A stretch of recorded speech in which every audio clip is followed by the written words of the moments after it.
Hi, and welcome back to another daily dose of anime recaps. In this episode, we'll be covering the manga The World After the End. Once upon a time, Jae-won was just your average Joe, innocently buying a bag of chips from his local store. Suddenly, bam! Mysterious towers appeared all over the world, and before he knew it, he was whisked away to battle terror monsters through 100 levels, each with a big boss waiting at the end. But after all that hard work and countless near-death experiences, Jae-won realized that the whole tower thing was just a cruel hoax. Apparently, humanity was still alive and well, and the world hadn't ended like he thought. So he decided to turn his anger toward the twisted people who created this elaborate scheme in the first place. In the middle of the city, a ginormous tower appears out of nowhere, and people start freaking out, calling it the End of the World Tower. Suddenly, some powerful folks, the Tower Walkers, are summoned to battle monsters in the tower to save humanity. During their journey, they stumble upon a nifty time-traveling stone called the Return Stone. One of the walkers uses it and disappears into thin air, leaving everyone else confused. Eventually, most of the walkers use it for their skins. When one of the last walkers return back, only Yoon-won and Jae-won are left to battle the remaining monsters. They proceed to the next levels until Yoon-won ends up dying in front of his leaving Jae-won all alone. What will happen to the present now that they are gone? Jae-won refuses to succumb to the fear and goes on to other levels as a one-man army.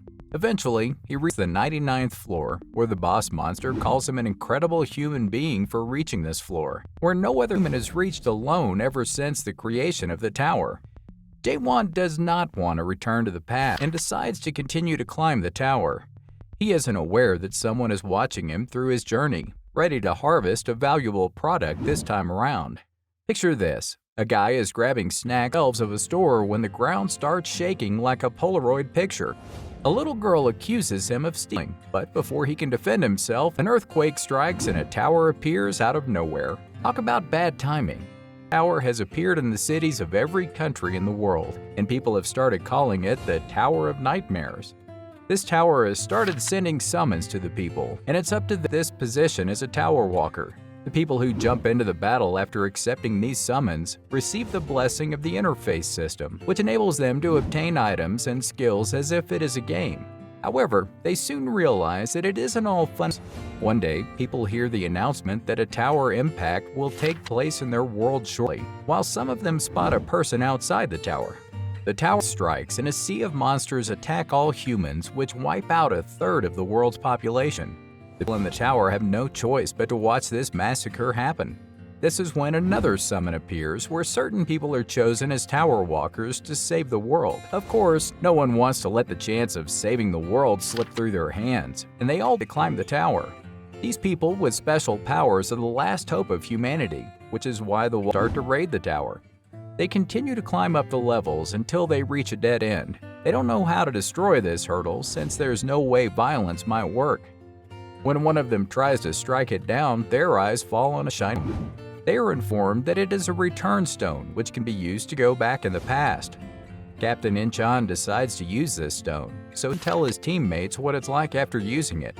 He disappears soon after using it, but come back. Sakamoto, who is a former science professor, steps in to deduce that the captain may be able to meet them again since a part of the current timeline is split up. His scientifics obviously leave the rest of the walkers confused, so he simplifies it to tell them that the captain has indeed returned to the past, but it doesn't mean that anything in there was changed. During this time, the second tower impact has occurred in the world outside of the tower, and the walkers have to make a decision or the whole of humanity is killed. Are they going to use the stone and return to the past, or will they remain in the tower and die? As the monsters get more brutal, most of the walkers choose to use the stone and go back to the past. But a group of fearless walkers who don't need no return stone, and they're humanity's last do-or-die squad. In the end, it's up to the walkers to decide whether to use the stone and try to change the past, or stay in the tower and fight to the bitter end. Decisions. Jae-won is feeling like a real badass after defeating a monster with his squad and getting a sweet new weapon called the Suppressing Dragon Sword. He thinks they might actually have reaching the final floor without any casualties, but of course, things can never be that easy. On the 98th floor, they're faced with a monster that takes out most of the leaving Jae-won and Yoon-won to fight alone. Jae-won is about to lose all hope when Yoon-won tells him to snap out of it. It's like the classic "you got this, bro" moment, but with more monster fighting. Jae-won channels all his anger and frustration to take down the monster and save Yoon-won, but he's left feeling a little shook when he sees his friend in bad shape. He can't handle seeing the Smile Knight without his signature grin. After telling Yoon-won to take care of himself, Jae-won bravely marches forward to the next floor, only to be greeted with a snowfield. Maybe he could have packed some hot cocoa instead of just a sword. Jae-won trudges through the snowfield and comes face to face with an ice dragon who asks if he's given up yet. Well, Jae-won's not going to back down from a challenge, so he's not about to let some frozen lizard scare him off. Unfortunately, things take a painful turn when he ends up hiding in a cave, trying not to scream in agony. He's not sure if this is some twisted game of hide and seek, but he's definitely not having fun. It turns out it's been 10 years since Jae-won made it to the 99th floor, where the danger level is off the charts. He's only survived this long thanks to some abandoned equipment he found lying around. Hey, one man's trash is another man's treasure, right? He is too overwhelmed at this point and starts remembering Han Seol's face, wishing that he was much stronger. In the flashback, Jae-won is in Outpost talking to the blacksmith, about his confidence of beating a monster this time around. The village of Outpost had been reclaimed, and the people there were determined to keep fighting no matter what. The priest had set up rescue teams, and the blacksmiths were crafting equipment for the walkers for free. But now, it seems like Jae-won is Jay's only customer. Jay's running low on supplies and nobody's coming to the lower floors anymore. It's like the whole world outside the tower has vanished or something. Despite all, Jae-won is determined to learn the blacksmith skill and he asks Jay to teach him. Back in the present, the Ice Dragon recognizes Jae-won's strength and bravery, which puts a smile on our hero's face. He's ready to take on the monster, and he notices some cracks in its armor. Looks like the fight's about to get interesting. Jae-won has decided to fight till the end, while the Ice Dragon is quite strong and has injured him to the extremes, making him fall to the ground. He doesn't give up and thrusts at the monster, making it mock his lack of skill. Jae-won started raiding the tower later than other people, because of which he missed things like hidden skills and classes every single time. That's why he gave up on other skills and focused on the thrust. It obviously worked well for him as he managed to kill 50 million monsters with his skill. His thrust skill has surpassed a simple skill now, and has started to gain a power comparable to a hidden skill. However, he has only managed to scratch the dragon after 100 thrusts at this point. It's to him to dodge until he sees the light that he saw on the 98th floor. He gets his chance and thrusts at the dragon once again, making it even more angry. The dragon is now ready to finish him off this time, and attacks him more from mid-air, decreasing his chances at winning.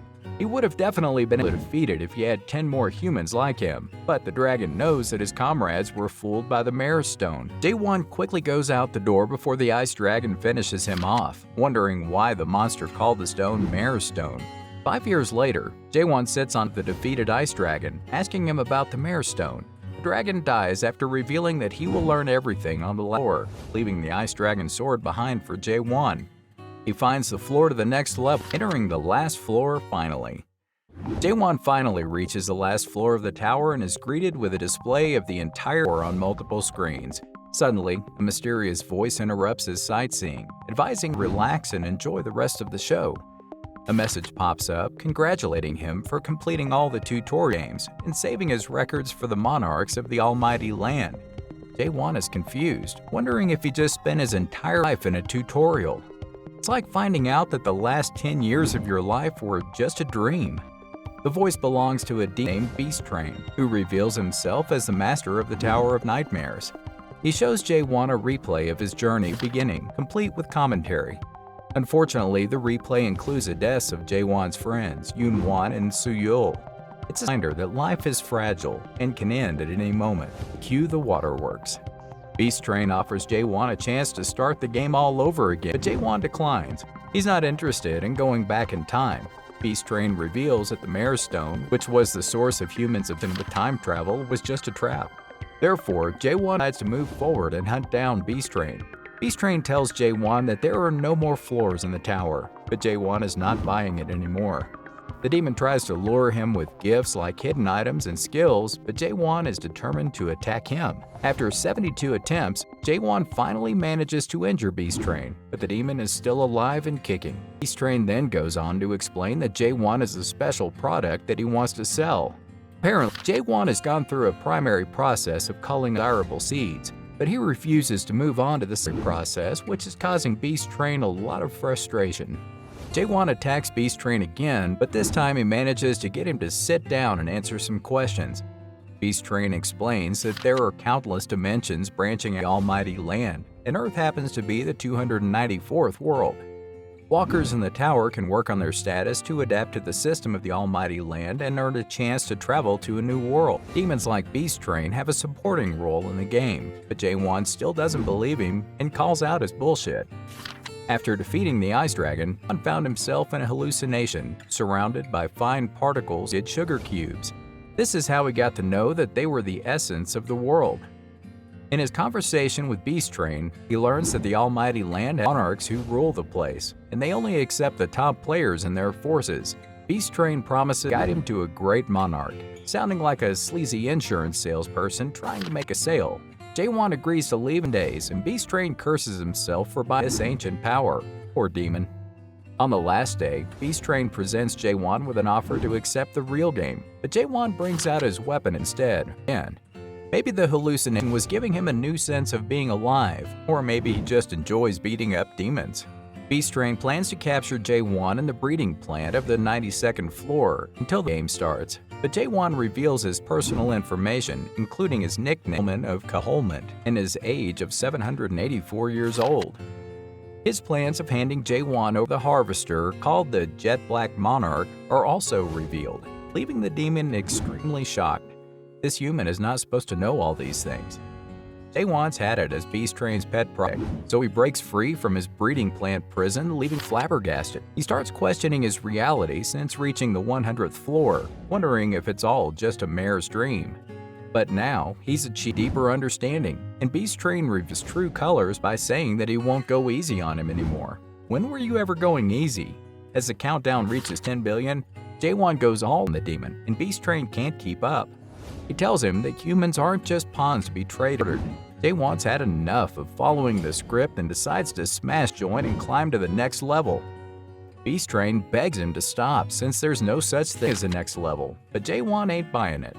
He's seen the scribbles of Molar, his creator, and knows there's more to this illusion tree than meets the eye. So he demolishes the whole tower while Beast Train sobs uncontrollably, in a tutorial game once and for all. Soon enough, Jae-won wakes up surrounded by trees, happy to have finally found the trunk of this tree. Jae-won encounters a weak monster in the woods and cuts it down like a piece of cake. Suddenly, a group of antennae-wearing green people appear and demand what he's carrying. Jae-won tries to make a deal, but they attack him instead. Talk about not being able to take a hint. After defeating them, he interrogates one of them, but the guy would rather die than give up any information. So Jae-won yanks out his antenna and the dude pulls a tongue twister and dies. But Jae-won does find a cool backpack that can hold all his stuff, including spirit stones that can power up his adapter energy. Plus, he finds a map to a place called Chaos that Beast Train didn't mention. That scammer. He sees a group of adventurers struggling to fight a monster, but Jae easily takes it down. The red-haired girl in the group asks him where he's from, and he answers with a mysterious chaos that leaves her scratching her head. Seriously though, how did these guys even clear the tower with their skills?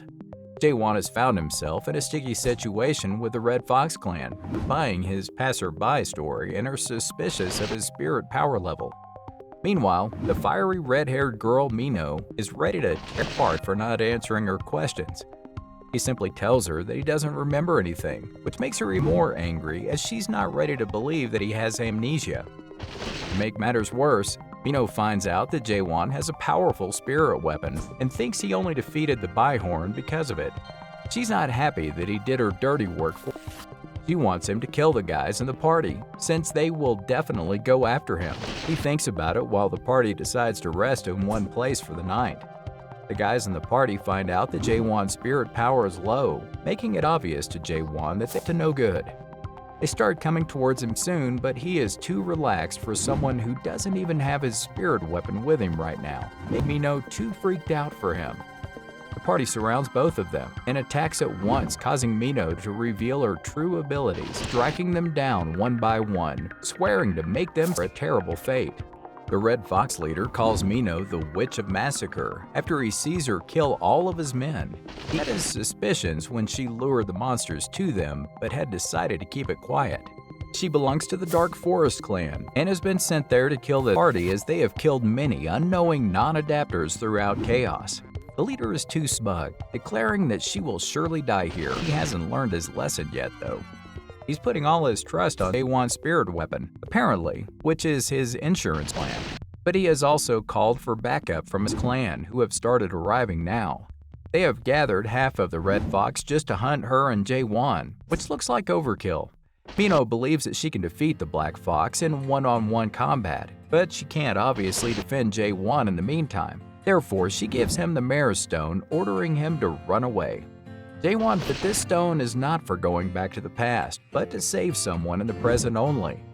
He wonders what would have happened if Yoon-won had the stone instead of that useless stone.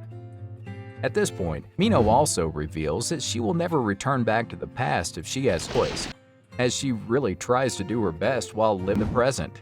Hearing this, Jaewon comes forward declaring that she will not die today. He takes out his weapon and starts slashing all the Red Fox men around with Fire King's 14 strikes, making them all too frightened to speak. Meanwhile, Mino, who previously thought Jaewon is an idiot, is too amazed at his skills. She doesn't get a straight answer from him about his identity though, and wants her return stone back. But of course, Jaewon has lost the expensive stone, making her even more frustrated. She starts looking for the return stone while Jaewon sits down peacefully, telling her that he is a human, which makes him good enough to be trusted. Mino is of Jaewon's memory loss as they arrive at the village near the Gorgon Fortress. The scene is chaotic, with people begging for mercy and calling out to the gods. Mino warns Jaewon not to ask how they got there because they are in chaos, the dead. They are stopped by the security troops led by James, who orders them to line up for the speech hall. Mino tries to use her charms to get in, offering a Bihorn's horn in exchange for entry, but James only lets her in and denies Jaewon. Mino thinks Jaewon will go berserk, but she steps in to prevent any trouble until the law-abiding Carlton arrives. He bans Jaewon from entering due to lack of identification, and Mino is even more stressed because Carlton's sole power is to make people obey the law. Jaewon doesn't seem to be interested in following the rules, and when Carlton tries to restrain him, he breaks out of the chain, shocking everyone.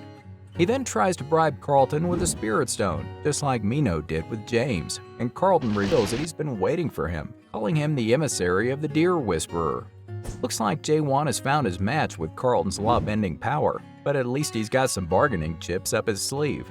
Mino's soul corruption has crossed the 15% limit, and apparently it's a chronic illness that affects people in Chaos and it slowly corrupts their soul.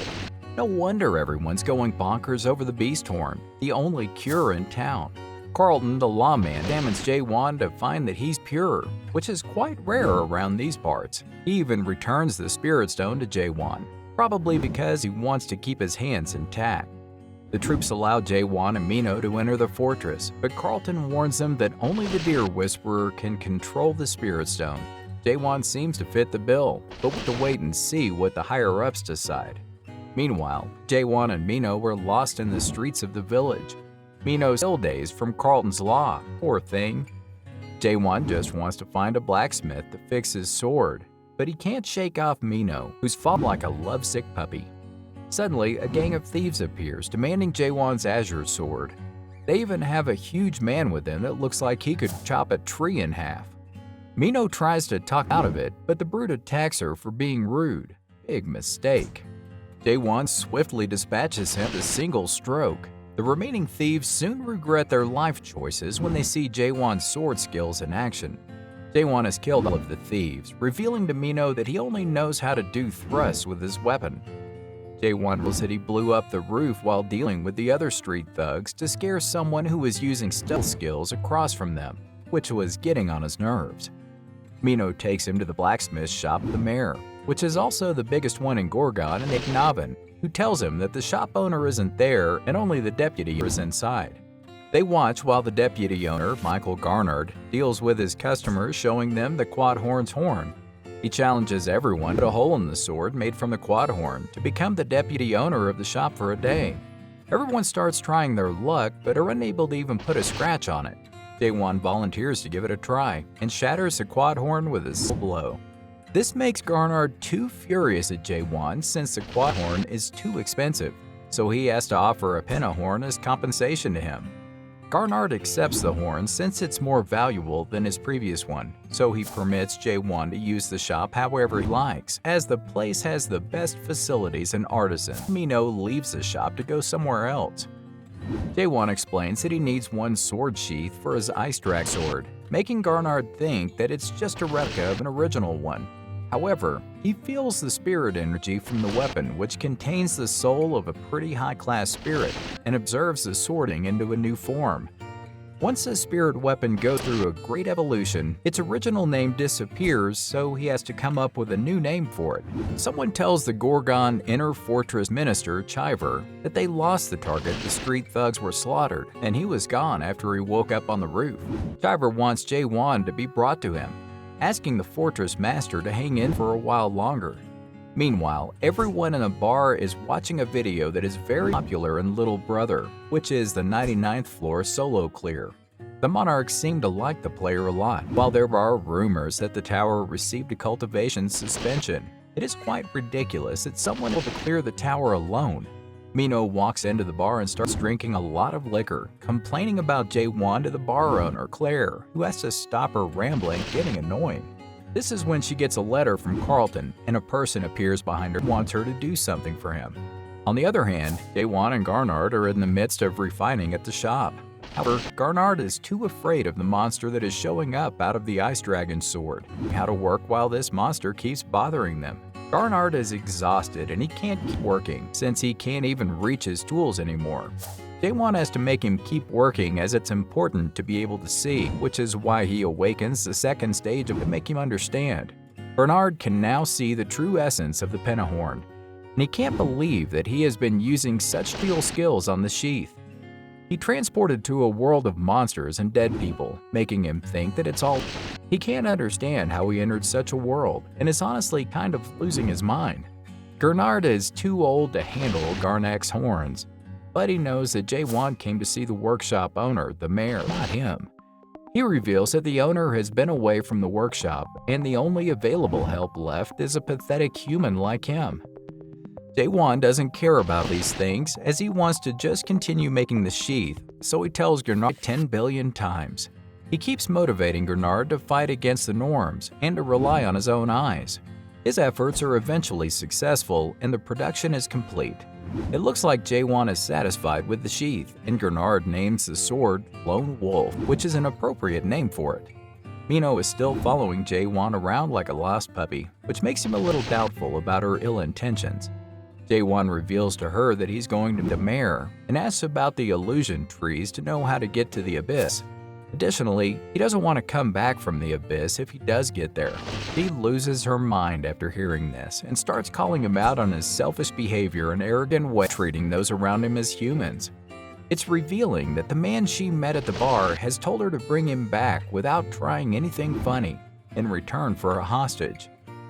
However, she decides to part ways with him while a figure watches from the shadows talking to the mayor. This makes it obvious to Jae-won that the mayor is with the guys who want him.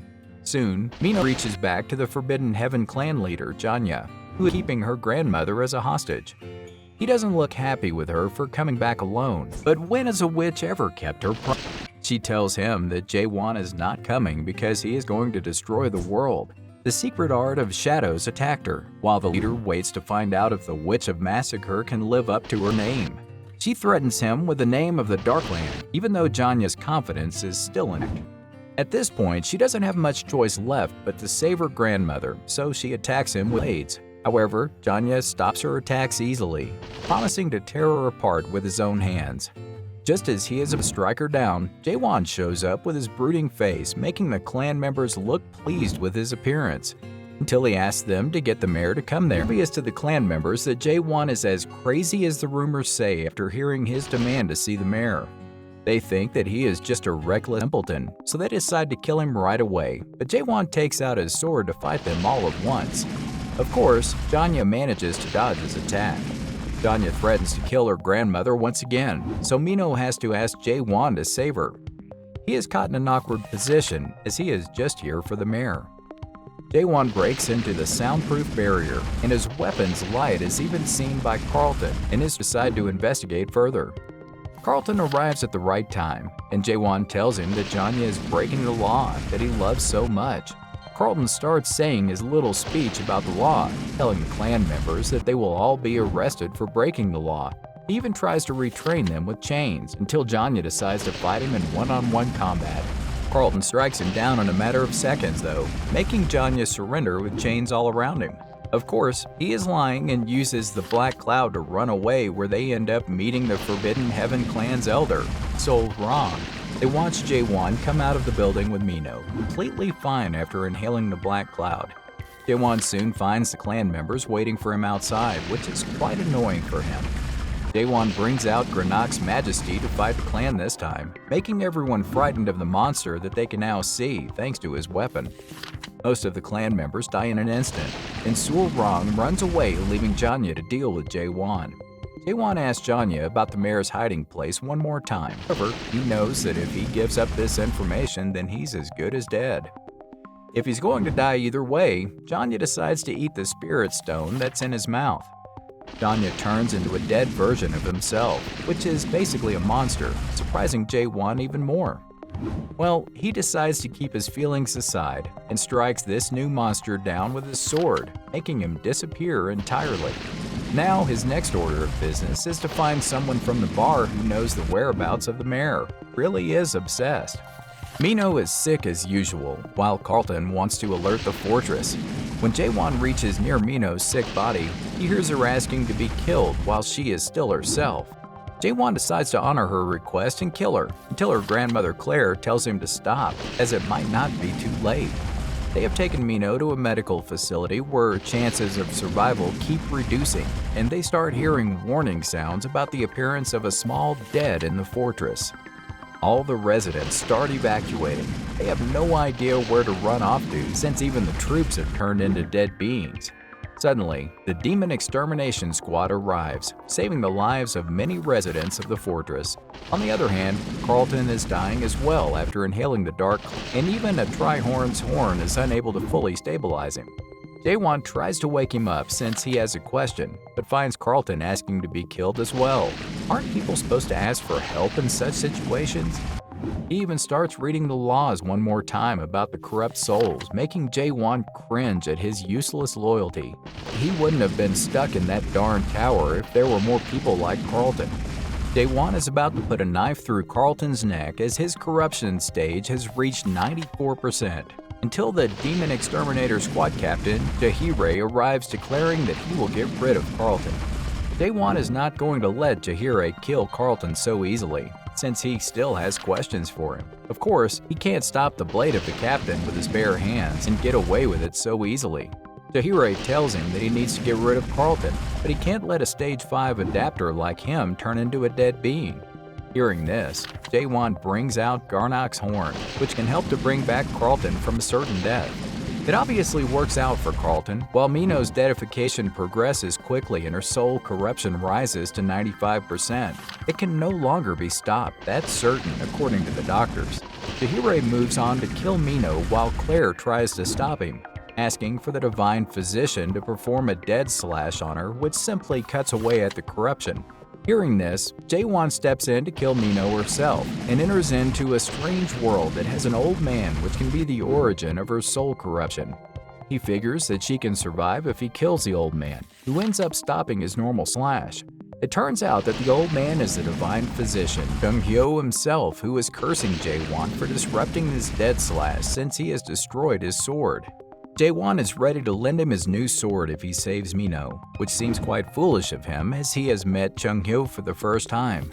Jung-hyo and Jae-won enter into a strange world again, where the old man's spirit power starts lacking. Jae-won has to take matters into his own hands, which is a bit embarrassing for Chung-hyo, who tells him that it's foolish for him to think that he can copy his dead Slash. However, Jae-won is wielding his sword to save another person's life for the first time in his life, so he decides to go ahead with the procedure. He tries to picture what Mino looks like personality, drawing her picture almost perfectly in the world. Soon, her corruption rate starts slowing down and the deadification seems to be stopping, leaving Jahire a little shocked. Mino looks alright now, while Chungyo tells Jahire he used a dead thrust, which means that he is awakened, like the divine physician. Awakened are existences that lie outside the standard and the system's rules who are an extreme minority in humans, and only get this strength after rejecting the system's adaptation. Jahire believes that they can save this fortress master. When the Dark Shadow Squad appears and their captain bows down before Jae-won to pay his respects. He calls Jae-won the emissary of the Emerald Bug and takes him to the inner fortress where he finally meets the in charge of the internal matters of the Gorgon Fortress, Chiver. Jae-won denies being the emissary of the Emerald Bug during their conversation. However, Chungyo asks how he can use the Spirit Stones without getting his soul corrupted. He reveals that he has picked up the stones after killing their owners, who were the green antenna people called the Emerald Bug Clan. Chiver gets to know everything that happened to Jae-won in detail since he came to Chaos, and his story is quite unbelievable for everyone listening. Of course, he has left certain key details out of the story. However, Chiver decides to trust him, asking if the body he has is a living one. Jae-won thinks that his body is in a soul form, as he didn't go to the main game. There's a high chance that the illusion tree mistook him as dead and sent him to Chaos. Of course, no one in Chaos would have a living body since they all come here after dying, which is why Chiver knows that he isn't actually dead and is hiding the truth. Some people are calling him a hero, others see him as a crazy person. But is he a protagonist to Chiver? Does he think they are in a webtoon or something? He's being chased by a large power, according to Chiver, who also happened to escape into Chaos. It might be the monarch of pitch darkness, who knows? Chiver is ready to protect him in the fortress because then the monarch will become unable to interfere in the matters that occur within Chaos. In return, Chiver just wants Jae-won to save the fortress master. As later, Jae-won and Chungyo are being escorted to the training room so they can decide whose thrust or slash is better to treat the fortress master. It looks like Chungyo knows something about clearing the tower and is ready to answer all of Jae-won's questions if he manages to win against him. Obviously, Jae-won defeats the old man almost instantly, but he is not ready to accept his defeat. He wants a rematch to use his ultimate technique, since he is 1,000 years old and is not ready to lose to a kid. Chungyo stands up and attacks Jae-won with anger, and it looks like a great face-off is in store for us. Jae-won is being pushed back a lot by Chungyo, even after using his normal thrust technique, which makes the old man laugh at the name of his technique. Therefore, Jae-won decides to use the Soul King of Chaos, making Chungyo remember the horror he experienced when he faced the king. His fear is real, so he ends up admitting defeat and the fight ends. On the other hand, in the 5th region of the Almighty Land, called the Region of Strong Steel, where the monarch Hyo-yu gets to know that the monarch of pitch darkness is trying to contact Chaos. Hyo-yu is a little surprised, since all the monarchs have already signed a secret treaty to not interfere with the matters of Chaos. Of course, the matter is a little complicated, which becomes obvious after he sees the video of Jae-won clearing the 99th floor, who is supposedly in contract with the 9th region's monarch of pitch darkness.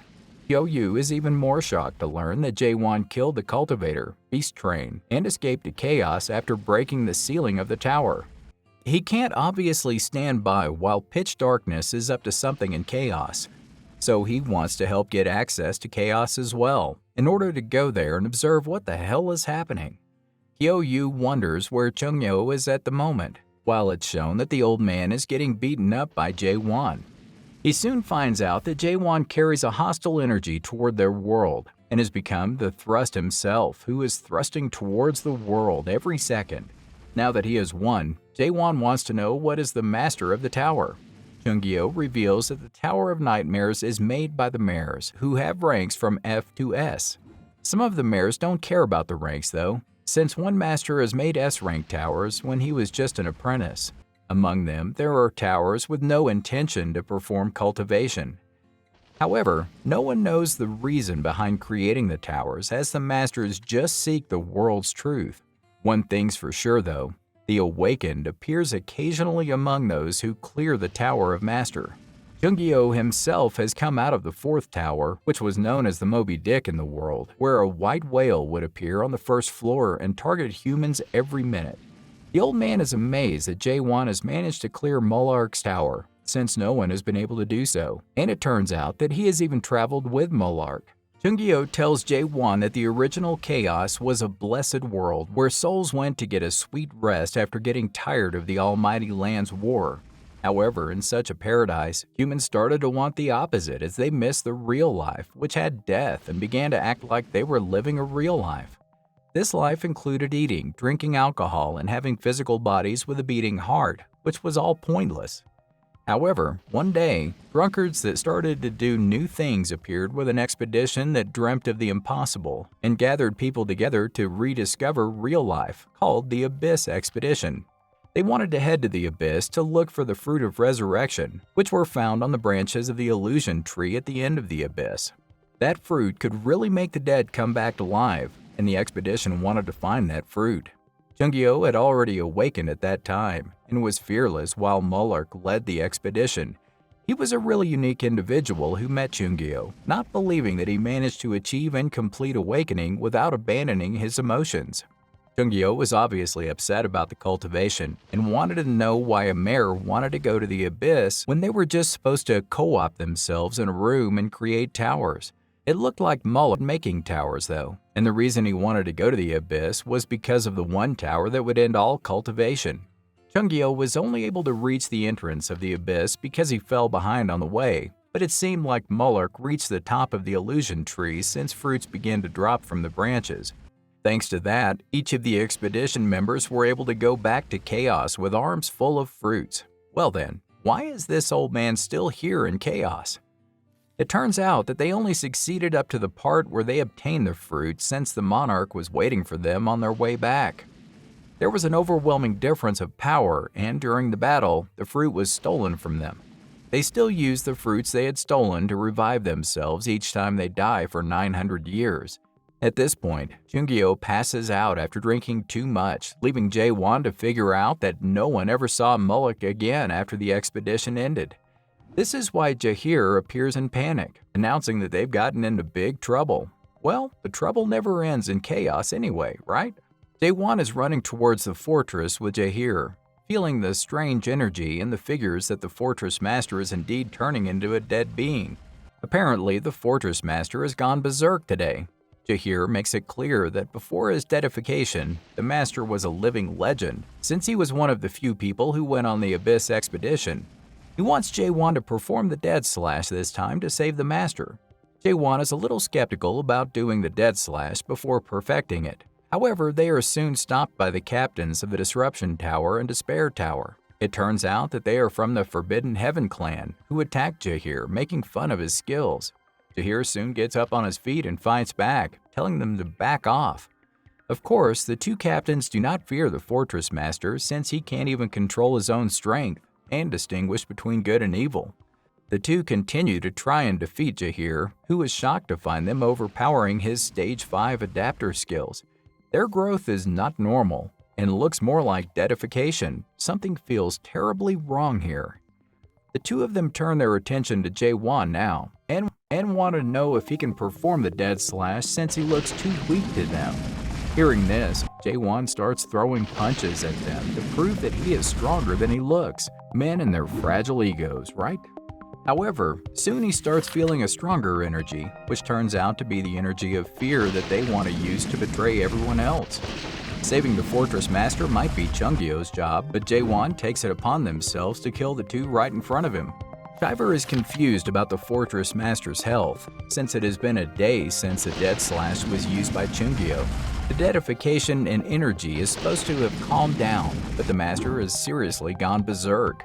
On the other hand, Chungyo reveals that Jae-won's dead slash is just at the level of an imitation of his, and the fortress master's corruption is in grave state. A normal person would have definitely become dead by now. If they have another month, Jaewon's dead slash might actually work, since two people performing the slash will prove to be powerful.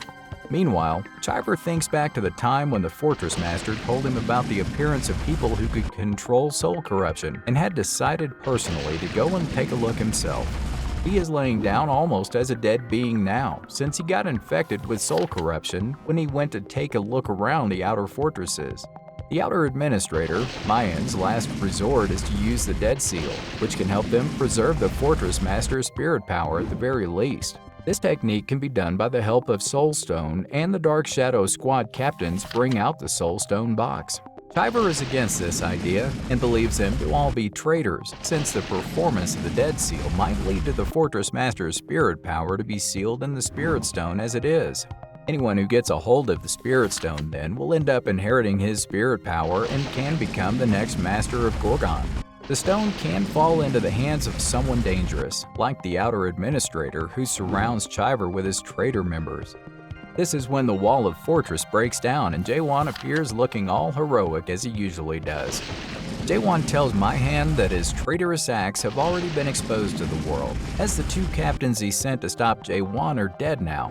The traitors try to restrain Jahir so the Dead Seal can proceed, while Jaewon makes a deal with Chiver, saying that he will save the Fortress Master and kill all the traitors, and he only wants Chunghyo in return. It looks like he wants to set up the Abyss expedition again, and he wants the Gorgon Fortress to help him with his plan. Mayan hears this little exchange and figures that Jaewon is the same person who killed Janyo with a single strike, so he decides to go all out against him, telling all of his traitor buddies to attack him at once. Jaewon keeps striking the traitors down, so they come at him endlessly, but he keeps fighting them off with his normal thrust. Soon enough, Mayan joins the fight and is about to be overpowered by Jaewon when he stops blocking to save himself. The rest of the traitors decide to use the Black Cloud again. However, Jaewon is not letting them go away so easily. He channels all his power with his new sword, striking them all down, and is glad that guys like them make it easy for him to destroy the world. Chiver feels overwhelming hope from Jaewon's power until he turns back to Chunghyo and tries to wake him up by kicking him on the back. They need to get to work since the Fortress Master's soul corruption is just broken past 99% and how deadification has begun. Gorgon's automatic warning is activated while the Fortress Master is turning into a super huge dead. It causes a huge commotion amongst the people who begin to evacuate the village. The Fortress Master looks scary, while Chunghyo and Jaewon prepare their weapons to perform their respective slash and thrust. Chunghyo tries to remember good memories with the Master as those memories help avoid the worst. However, the old man soon finds out that something's very off here, and the person in front of them is not the Fortress Master. He is the Master of the Dead Palace that's in the middle of chaos, who is also the only one that's able to open the door leading to the Abyss, the Soul King, Catastrophe. Jaewon is so confused to see him look so similar to a dead, while the Soul King finds him too interesting for being a human that possesses a human's heart despite having completely awakened. The Soul King has definitely used his special power called Dead Descent on the Fortress Master's body, which makes him just a clone. How can a clone be so overwhelming? Jaewon wants to kill this being now, making the old man too worried about him, while the Soul King only laughs at his foolishness, since not even Malark can do anything against him. Jaewon believes that he can do it, and decides to give it his best shot. Chunghyo spots the Void Sword in the Soul King's hand, which is the same fearful weapon that turned half of the expedition squad into dead in an instant. The Soul King knows that Jaewon wants to go to the Abyss, telling him that he is too weak to take such a daunting journey. Jaewon doesn't want to listen to his ramblings though, and cuts his arm off, which looks like it's good news until the Soul King becomes even angrier. He slashes at Jaewon with the Void Sword, making a huge cut on his arm. It turns out that even a scratch from this sword is enough to make a person dead. However, Jaewon doesn't look worried and knows that he can rip the corrupted part of his soul away. Taking a closer look at him, the Soul King recognizes his sword as the replica from the Mayor's Tower, which is just a toy for him. Jaewon is also aware that he won't be able to last if he keeps fighting like this, since he is still unable to see his weakness and his focus is interrupted by all the strange particles messing with his sight. He starts thinking about his unique world, the Wife World, since each awakened soul has their own unique world. He uses the Moon Eye to show this world to the Soul King and Chungyo, who are shocked that he has made a hellish world from loathing and anger. The annoying particles are finally gone, and Jaewon keeps charging at the Soul King without knowing how to end it. While the Soul King finds him really interesting, it is a pity that he has to end it when he is about to kill Jaewon with his massive sword. The fun might have been over for the Soul King, but Jaewon is just getting started, who slashes at him with his weapon. The king doesn't believe that he can even lay a scratch on him, taking him to a strange place where the two clash endlessly. The Soul King has watched beings try to build the world for millennia. However, he doesn't know what kind of answers Jaewon is looking for in this world.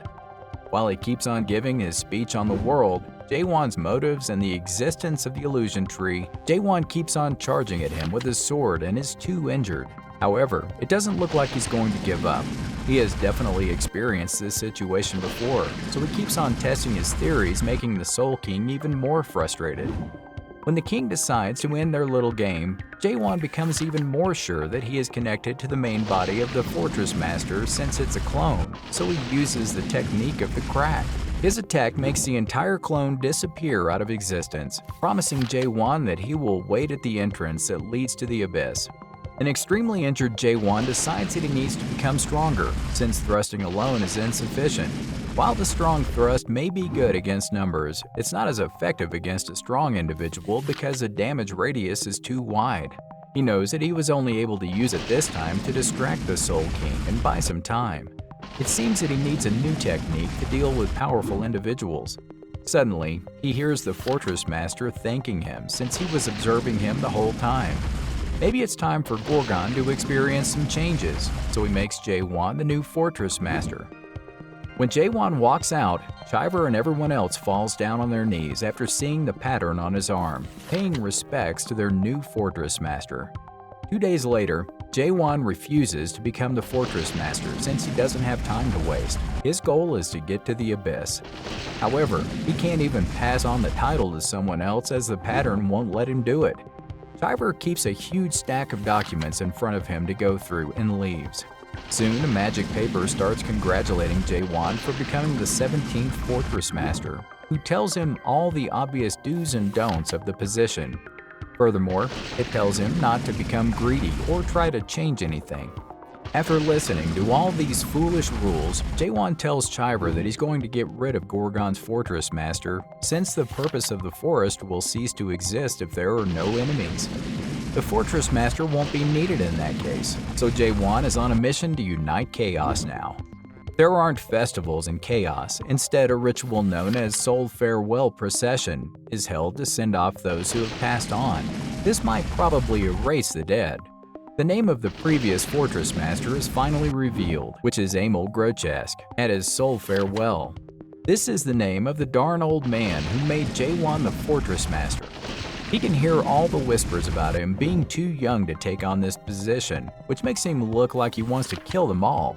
Suddenly, an old man from the Savant clan named John Lon comes up to Jaewon to make some small talk and proceeds to ask him about his age.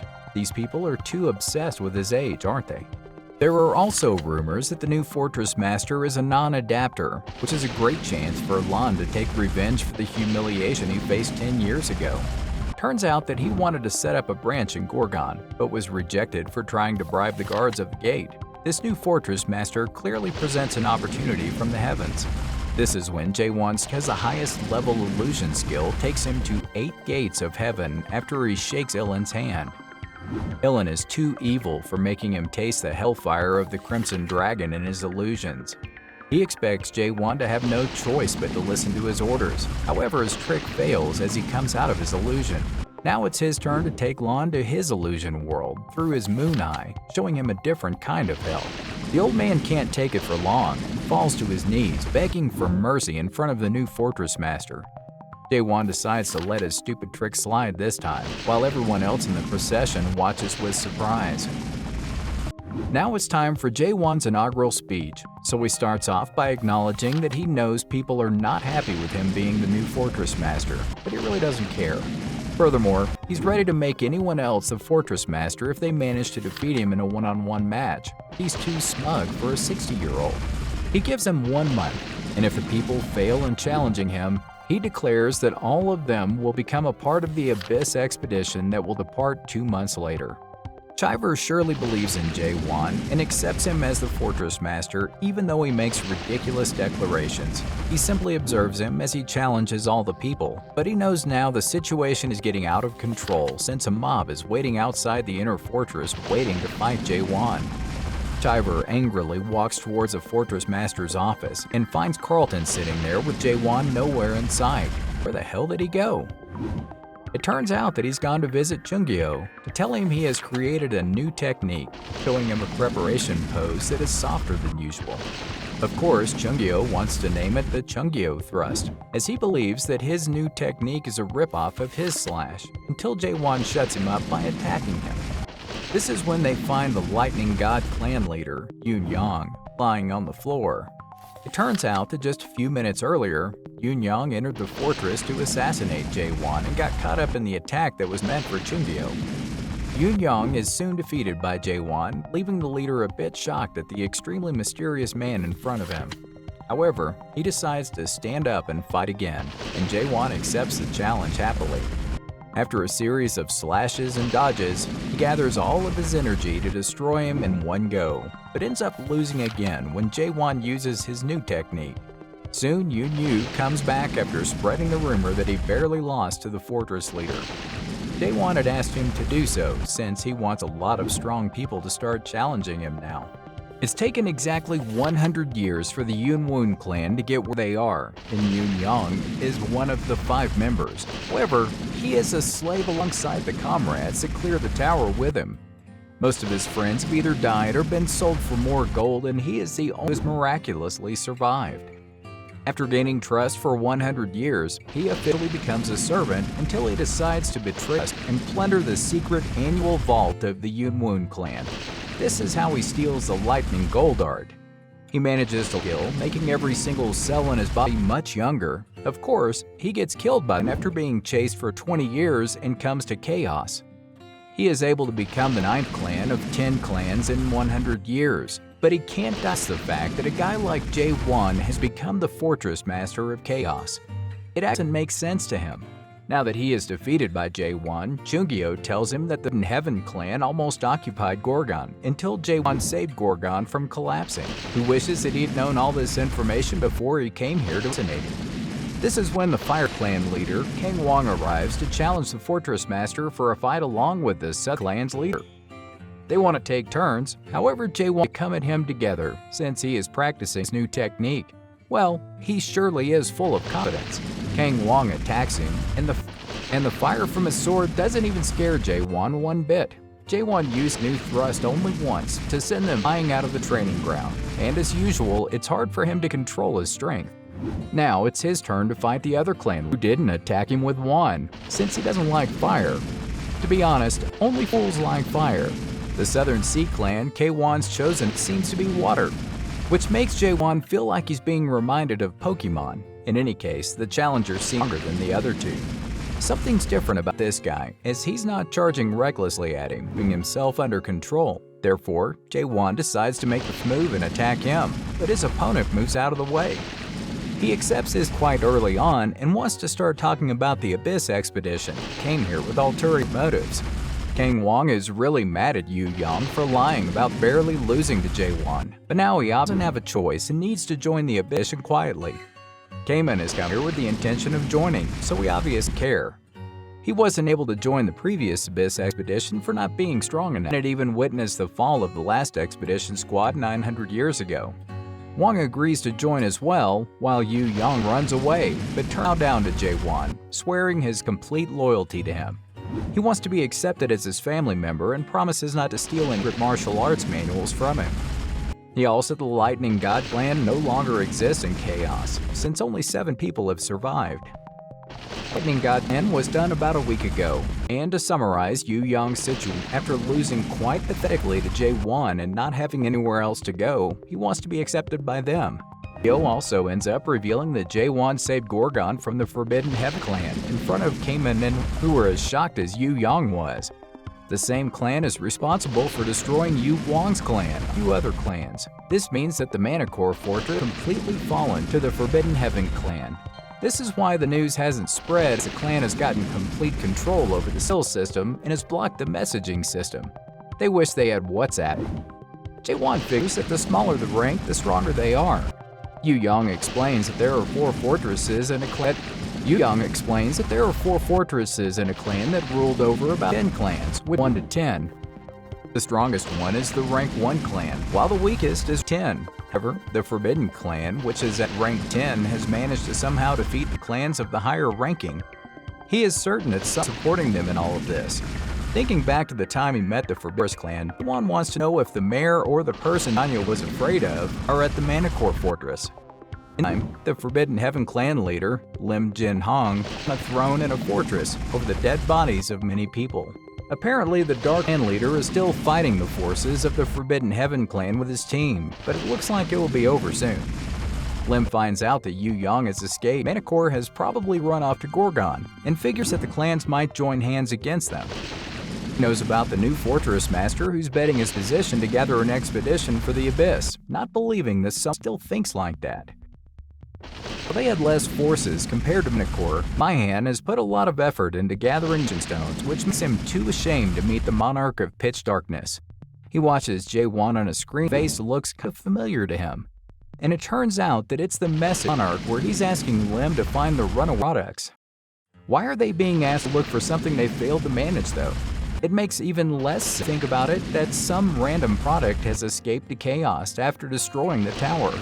This makes Lin laugh, and he decides to leave Yu Yang and leaders alone, since Gorgon will soon be razed to the ground with the dead. He knows that the Soul Graphy's energy disappeared from Gorgon, but dead can't summon other dead. And the people of Gorgon will soon find out why catastrophe is known as a disaster.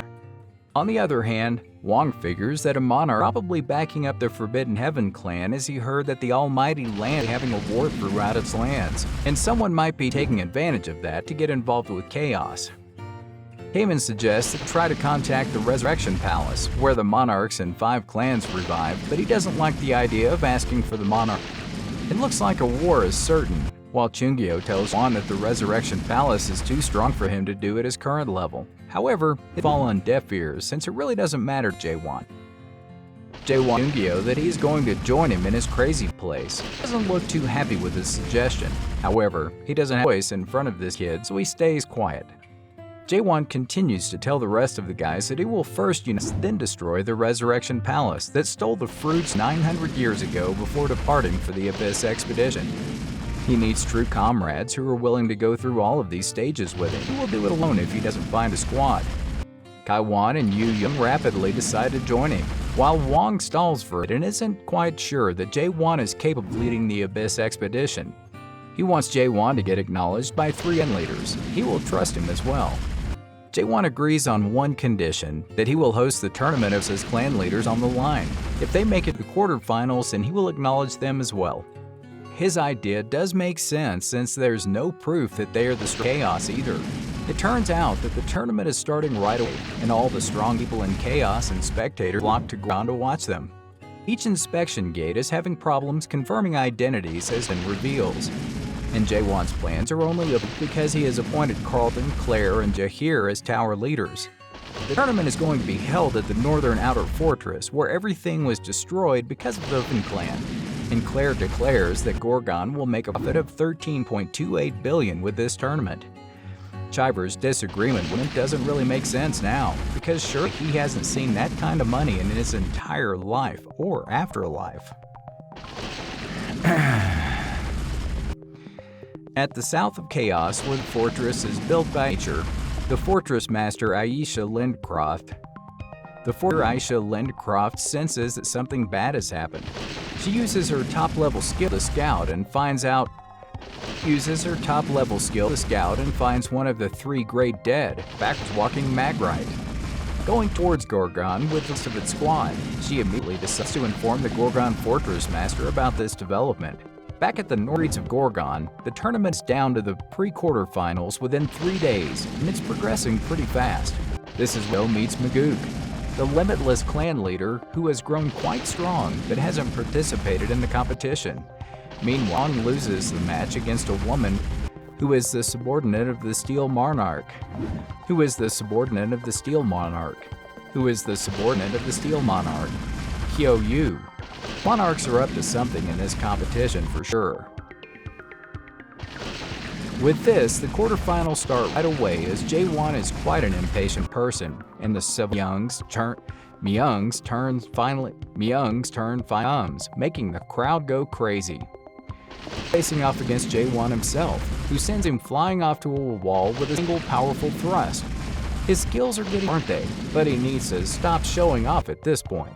Myung didn't have an opponent listed in the quarterfinals at first, but was glad to find out that the Fortress Master is going to fight him. The only reason he joined this stupid tournament was to warn Jae-won after all. He is a pessimist and knows about the past. People got too hopeful after getting motivated to join the Abyss expedition, and that hope turned to greater despair. He's not ready to admit defeat now, as he wants to crush the hope before people get too old. We gotta give it to him, he is a tough one. Since he lost the fight to Jae-won, he comes with the idea to have a battle of wits with him and challenges Jae-won to accept his proposal. Well, it's only fair that then his turn, right? However, he is no longer the crowd's favorite, and all of them want him to accept his pathetic defeat. Chungyo has figured out Myung's plan to play the game that advisors play with Jae-won. Of course, Jae-won isn't too scared and agrees to terms when Myung's to the military strategy formation world, which is just too much of a fancy name. Obviously, is the best at this game in Chaos. The strategy game has its main scenario where there is supposed to be a war between 3 races, and they have to gather resources and train their troops in time in order to destroy the enemy's buildings. Jae-won has obviously played a similar game over 10,000 times on Earth, so they start off right away. Jae-won chooses the human race, which is the weakest of all the races, while Myung is on the dead race's side, which gets stronger with every level. Myung already had a plan in mind to win the game easily, until Jae-won's true troops had. Kudos to him for attacking right away. Jae-won has already built 3 watchtowers in Myung's base, from where his troops are attacking while hiding inside. He has definitely put Myung on, since he can't even gather more resources. He starts acting like a child after watching his strategy get by a novice like Jae-won, but eventually accepts his first defeat in over 400-year kid. Chungyo needs to know how Jae-won knows about the military strategy world, since he only spends his time practicing his thrust. Of course, he used this opportunity to start naming Jae-won's new technique, as he still thinks that it's inspired by his thrust. Therefore, with help of K1, they have settled on the name Fatal Spiral. Sounds pretty badass. This is when Jae-won's eyes land on Maguk, who's wrong, and his first instinct is to ask him for a round of one-on-one combat. He never did get enough violence. This makes Maguk wonder how Jae-won would compare to Malark, who led the Abyss expedition 900 years ago. He's seen him fight and knows it is pretty strong, but his personality is the total opposite of Malark's, who was mature and gentle. Additionally, he feels a strange bloodlust from Jae-won. Makes him realize that he isn't awakened. Do all awakened end up being this violent?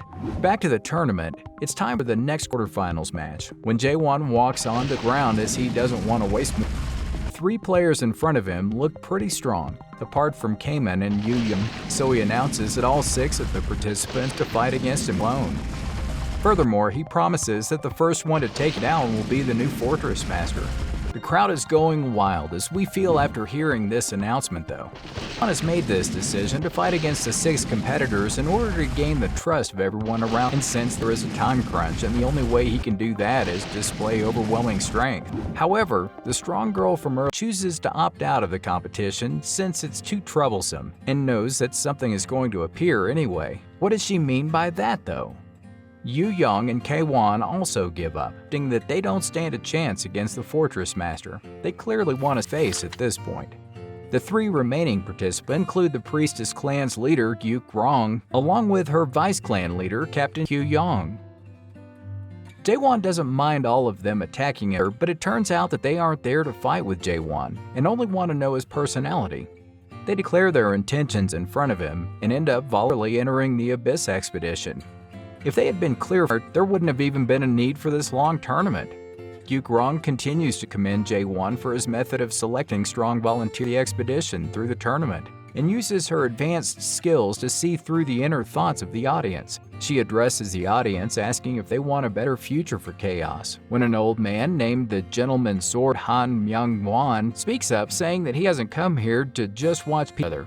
Meanwhile, Jae-won stands speechless on the ground, wondering what in the hell is even happening around him. Carlton is walking through the inner fortress when he enters the office to find a messenger eagle waiting, who tells him that the group of dead, including a mega dead, is approaching the Gorgon fortress. It looks like the druid fortress master Aisha's message has reached before it got too late. Meanwhile, Gyukrong is still giving a speech about working together and putting an end to the tournament, since many people are willing to risk their lives and join the Abyss expedition. She continues to use tricks to announce that she hopes Jae-won will lead the expedition, as he has proven himself to be quite strong. It's still like a scheme here, folks. She is interrupted by the Gentleman's Sword Han, who wants to see if Jae-won has suitable personality to lead the Abyss expedition, asking her to use the rightful audit on Jae-won to determine if he is qualified for the role. Chung clearly not happy about this audit that she wants to perform on him. However, Jae-won ends up agreeing to go through the test. Starting off audit, Jae-won is transported to a ship in the ocean to the stage of the ocean region. The ship is sinking, and the rescue boat can only take 10 people according to the scenario. Jae-won is the captain, who needs to decide if he's willing to give up one person or let everyone on the boat sink. This is a clear case of morality, and such a tough spot to be in. If Jae-won chooses the first option, then someone will blame him for being heartless, but if he chooses the second option, then he'll be blamed for having poor judgment. This righteous audit does not have a right answer at all, it seems. However, Jae-won knows how to get out of difficult situations, and he chooses on number 3 that doesn't even exist. He has made a third option for himself, which is to save everyone, as well as to not let the ship sink at all. Gyukrong is surprised to see that he has found the hidden that only appears when you look for your own answer. This choice allows him to get everyone to take turns to go into the water while waiting for the rescue team. Of course, Gyukrong wanted to make him look incompetent by showing him 2 options, but her plan has failed. Jae-won doesn't even pick up her third option and decides to split the sea instead, while everyone looks completely scared. He ends up doing what he promised, and all the people are saved on the boat. Just when the righteous audit ends, the Gorgon territory is issued an order called Gorgon 1, which makes all fortress gates lock while the residents are asked to evacuate to the North Street. It looks like that are finally approaching Gorgon, while Chungyo discusses a similar situation that happened 900 years ago with Maguk. He is also aware of the phenomenon of the dead calling the other dead, and because of the Soul King, the Megadead have arrived in Gorgon to make it go through a huge disaster. It doesn't feel less than a horror movie for now. The dead are literally swarming Gorgon and attacking all the residents, which is making it look like this is the end for the entire fortress. There are so many dead in this army that even Han, the Gentleman's Sword, finds it them. The human side looks way too powerless in front of them. Gyukrong feels like giving up on life itself at this point, when Yu Yong knocks down a couple of dead in front of her. She really needs to get a grip, as she thinks that fighting the dead is pointless and just a way to buy some time. On the other hand, Jae-won is fighting a way stronger dead all alone and manages to kill it, Spiral, which is witnessed by everyone. Maybe one fight is giving hope to everyone around him as well. Another Megadead appears before him, who keeps biting off everything around whenever Jae-won goes near him. He decides to put some distance between them and attacks it once again, but his moves are not hitting the right place. Chungyo is also losing hope, since there's nothing they can do in the midst of such great despair. This is when he remembers the old fortress master's saying that people only need a ray of hope, and looks up to Jae-won defeating the Megadead with his deadly sword. Jae-won stands on top of the Megadead's corpse with his sword still inside it. It would have been better if he'd have tried this move at the beginning, right? He keeps on fighting the dead with a reckless attitude that works wonders, while the rest of the fighters also decide to protect his recklessness and join him with all their powers. Even Myung appears to assist them in this fight for the living. During all this intense fight, Yu Yong only cares about looking cool when he slashes his sword left and right at the dead, getting an underwhelming response from Wong. Later, Wong's body starts slowing down the fatigue from all the fighting and is about to give up when Carlton arrives to help with the glory of his silver chains. Fighting like this does feel so much better. Jae-won decides to attack the core of the dead and uses his sword to light up the entire Gorgon fortress. 10 days pass and it's revealed that the humans did indeed manage to defeat all the mega dead in the battle. This piece of news has certainly got the whole of Chaos quite excited. Living in Gorgon become much nicer for the common people, since 6 of the 10 great clans in Chaos have moved the headquarters in the fortress. There is a huge increase in supplies as well, including the horns of the horned beast, which has led to economic growth. One of the common people reveals to a reporter that Jae-won parted the whole sea of dead into 2 with his sword, which is now being termed as the Path of Waves, making everyone entirely bewitched. Seeing this, everyone fought the dead and many lives were lost. This is when the reporter hears a loud explosion, and he figures that high-stage adapters are fighting with their spirit power to cause it. Proven to be true when they find out that Jae-won is training all the powerful clan leaders to fight, who still have a long way to go before they even think about reaching the Unfortress Master's level. Back at the Manhwa Fortress, Lim is shocked to find out that the mega dead that marched on Gorgon have been exterminated, since it is quite impossible to defeat such a monster unless a lieutenant general or higher deals with it. 4 days later, news of the North Branch of the Forbidden Heaven clan that's near Gorgon being totally destroyed is spread. This is sure to leave Lim even more frustrated than before. Meanwhile, Jae-won is still training the clan leaders and is proving to be a pretty strict teacher. He insults each one of them over their weaknesses one by one, making all of them a little disappointed. He tells them that they all have one common problem, which is that they have obtained something without much effort, and even goes as far as to call Chungyo a weak old geezer. For the first time, Chungyo doesn't disagree with him, since he is aware that the members of the Abyss expedition were too strong 900 years ago, surpassing the level of a 9th stage adapter. Muller was obviously stronger than everyone. However, Jae-won is not happy that most of them got greatly injured or nearly died when they attacked the North Branch of the Forbidden Heaven clan recently. He is worried about going to attack them in the Manhwa Fortress, since their sorry state makes it obvious that they aren't fit to go for the Abyss expedition yet. Therefore, he decides that all of them will be undergoing special training for a week. Myung is a little confused to hear this, since he knows that adapters take years to get to the next stage. He figures that Jae-won is trying to turn them into Awakened, who are able to reach the next stage through a sudden enlightenment. Of course, Jae-won accepts that this is indeed his objective, asking them if they are ready to abandon their own world, since they need to destroy the world of adaptation that they have lived in so far. Hearing this, Kai-won steps up ready to throw away his skills and his world except for the hatred that he has towards the monarchs. Duke Krong is not pleased with Kai-won's decision because of the Great Disappearance, where years ago a large group of adapters simply ceased to exist after the monarch presented them with a chance of being awakened. The small number of people that did manage to come back being awakened ended up taking their own lives as they went mad and lost their memories.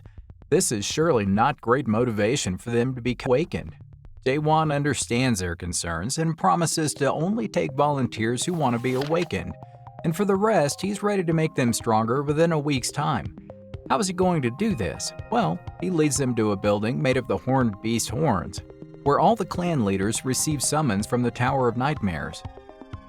Jae-won has managed to make the Tower of Nightmares. Somehow, all of the clan leaders are sure excited to break it, just like he did. All of the training is going to be held in this place, and since time there flows about 100 times slower than outside, it solves their time crunch problem. Now they have 2 years of time to train. However, if their soul corruption goes past 80%, they'll be forced to log out immediately. It turns out that Jae-won is not entirely a cold-hearted person. Only Kai-won is still ready to be awakened, while the rest of them decide to train in order to increase their adapter level. The training starts and Jae-won has left it up to the clan leaders to be each other's teachers. The idea for them to learn each other's skills is quite extraordinary. However, all of them think that they are the strongest ones there, making them fight like children most of the time. Meanwhile, Jae-won is training Kai-won personally on the second floor of the tower, making him practice the same technique over 1,000,000 times. He keeps motivating the clan leader because of his sheer willpower and praises him for being the strongest. It's nice for him to hear such words of praise from Jae-won, so he agrees to practice the technique again as many times as his teacher tells him to. On the other hand, Seola, the strong girl from the tournament, watches the Tower of Nightmares when Chungyo appears asking her what trick she is up to. It looks like they know each other, as she asks him to come back and reveals that he is one of the people who planned for the Great Disappearance. Chungyo is glad that he isn't working for the same inhumane people who made him watch the Great Disappearance while he did nothing. When Seolha tells him that many people still practice the techniques he taught to become awakened, it turns out that she is the second core captain of Crack, and has even surpassed the third stage of awakening, while she shows him the scene of the Great Disappearance in her unique world. He watches a sea of blood filled with corpses, while she tells him that nothing can be changed in chaos. However, Chungyo doesn't agree and tells her that chaos will definitely change this time around. She makes fun of him after hearing his foolish statements and is absolutely sure that he will fail just like he failed 900 years ago in chaos and 700 years ago in the Almighty Land when he ran away. Meanwhile, Kaiman is getting weak in the tower, which makes Jae-won angry, who tells him to fight like he's going to die. He does use harsh words, but they work wonders as Kaiwan tries his hardest to channel all the power he has and achieves the Moon Eye. He finally does become stronger when Jae-won congratulates him for reaching the third stage. His hard work has paid off, and no one looks happier than his teacher. A few days later at the fortress meeting, the Garuda Fortress Master, Gao Wedong, suggests that the Abyss Expedition captain should be selected again after careful evaluation, to which Aisha Lindcroft, the Dryad Fortress Master, agrees as well. Of course, Jae-won is still in the tower with Kaiwan, so he isn't at the sudden meeting where his competency is being questioned. Of course, the loyal clan leaders of Jae-won are ready to fight to death against all the fortress masters since they do not want the Abyss Expedition captain to be changed. It looks like Yu Yang is really going to fight the Garuda Fortress Master, Wedong, making him amused and smug. Wedong is even humble enough to let him make the first move. He does take the chance to attack him first, and indeed is really fast when he channels his lightning in the true lightning god style. Wedong can't believe that this is the level of an early stage 7 adapter. Of course, Wedong is a stage 8 adapter and doesn't believe that a kid like him can beat him, so he uses the golden meteor chakram to beat him at last. Wedong starts boasting about his victory, but it's not over as Yu Yang stands up once again, declaring that this fight is not over yet. He starts showing off his tricks when Wedong mocks him for only using his speed. However, he starts using Wang's 18 slashes to shut up the Garuda Fortress Master. Then he attacks him with Myun's 8 invisible traps, and it looks like all those training sessions in the ground are paying off.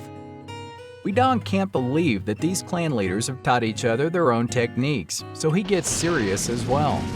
He launches a great attack to intimidate Yu Yang, who decides to stop fooling around and defeats him finally with Myung's secret technique. The match is over, so it's Maguk's turn to challenge one of the Fortress Masters. This is when Gyuk Rong also switches her side since she believes that the Fortress Masters have a higher chance at winning. However, the Jade Mask Golden Mark Bang Chanel is the one to challenge Maguk to fight, who is the enemy of chaos that stole the fruits 900 years ago. He really shouldn't have dared to step in chaos again. Chanel reveals that he is working for the Monarch of Steel now, Hyo Yu, and he clearly has a history with Maguk. The two frenemies are meeting each other after 900 years, and Maguk is really not happy to see him. While Maguk proceeds to attack Chianal with a lot of anger, he reveals that the monarchs are just giving all the fortress masters advice to make wiser decisions, since the Gorgon fortress has just been living in delusion. This is when the emissary of Monarch of Steel appears behind Aisha, telling her that she shouldn't be swayed by Maguk's allegations, as Jae-won is more dangerous than the Forbidden Heaven clan. Jae-won has been termed as a threat in chaos, which is a sign of hope and despair. She obviously can't let the same tragedy repeat itself, so she decides to work with the Monarch. Back to the fight, Chianal is absolutely certain that Maguk can't defeat him, since their abilities are worlds apart, and someone like Maguk can't even put a scratch on him. Gyuk Rong can also see that their Abyss expedition is doomed, since they will have to fight against such powerful monarchs. However, Maguk is not going to give up and picks himself up to keep fighting. He can't forget how the monarchs disgraced the Abyss expedition 900 years ago, so he keeps on fighting, but is no match for Chiano. Of course, this is when Cayman appears on the ground, declaring that he will take over the fighting for now. Kaiwan tells everyone that Jaewon is busy with something, but it's quite unbelievable that he isn't there to fight for the Abyss expedition. Hopefully, Cayman will be able to save this hope for chaos. He tells Myun to evacuate everyone from the ground, since he wants to fight Cheonil on his own. It turns out that Cheonil also recognizes Cayman, who is ready to show his strength after getting all that training. The two start clashing, and Cheonil soon finds out that Cayman is not here to play around, since he has learned some unique skills, which is the thrust that he has practiced billions of times with Jaewon. He promises to kill Cheonil, showing him that he has become an awakened as well, catching him a bit off guard. Soon, he uses his strong thrust to bring the monarch to his knees and is about to finish off the fight when Gyuk Rong interrupts, telling him to back off. She tells him that he can't defeat Cheonil with just 2 years of training, when Cayman reveals that he has actually trained for 200 years inside the tower and uses a killing blow to finally win the fight. Kaiman has gone to meet Aisha, the Dryad Fortress Master, who asks him if he is actually serious about fighting the monarchs. Hearing that he is indeed serious, she reveals that the Resurrection Palace isn't a children's playground, and defeating Cheonil doesn't mean that he can defeat all the monarchs, who are much stronger than him. However, when he refuses to bow down to the monarchs, she is highly impressed by this change in him and decides to trust him as well. He shows her the Tower of Nightmares, making it obvious that he has become stronger after training in the tower. She can also see that Chaos is now able to stand up on its own strength, since the normal people are also willing to enter the tower now. Meanwhile, somewhere far away, Jaewon and Chungyo are having a discussion about the Fortress Master's meeting.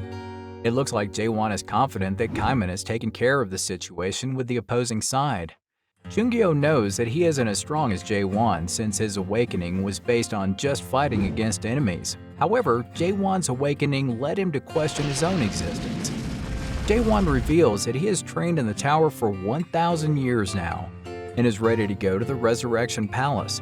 His intention is to only get rid of the most powerful people in there, along with the stolen fruit and the treasure of the mares that turns living into the dead. However, in order to get to the Resurrection Palace, he has to pass through the Manticore Fortress, which is currently occupied by the Forbidden Heaven clan. It looks like more badass fight scenes are coming our way. Chungyo doesn't look excited about having to fight the whole Manticore Forest alone with Jaewon. Won't it be easier if they just sneaked around? But obviously, Jaewon has made up his mind, as the members of the Forbidden Heaven clan inside the fortress are already charging at Jaewon and Chungyo with all their might. Meanwhile, Lim watches everything on his little screen, and for the first time, he wants to believe the rumors that he's been hearing about Jaewon. No wonder Pitch Darkness wants him. This is when Sirens appears, trying to annoy Lim with clothes that barely cover her body, but gets distracted by looking at Jaewon in action. She's kind of amazed to see everyone go flying away with his one strike. But back to business. She tells Lim that Cheonil is in Chaos, who killed all the forces sent to Garuda right before they were about to take over. Maybe he won over Garuda and Dryad after helping him out. It looks like the monarchs are wanting to interfere in Chaos after all, and are launching a proxy war. However, Lim is really shocked when he gets to know that Cheonil has been killed by Kaiman.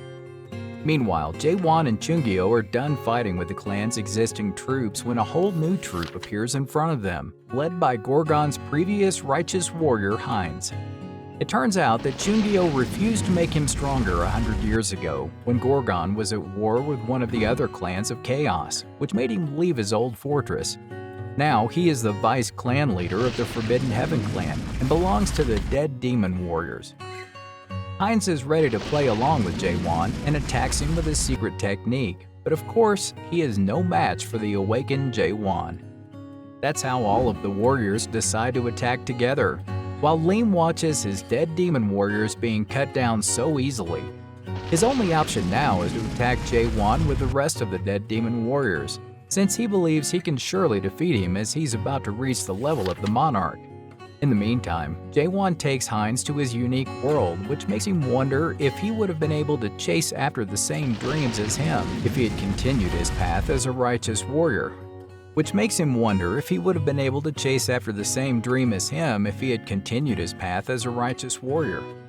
This is how Manicore's entire fortress gets split in two after Jae-won touches them with his thrust, leaving just a few warriors left to fight with them. However, Siren appears in front of them, and Jae-won finds out that she is a mare and is here to try and stop him on Lim's request. It turns out that Lim is on the verge of death inside the fortress after Jae-won thrusted the building. Therefore, Siren is ready to forget about her promise to him if Jae-won agrees to become her product. Of course, Jae-won keeps attacking her and finds out that her spiritual power is really strong.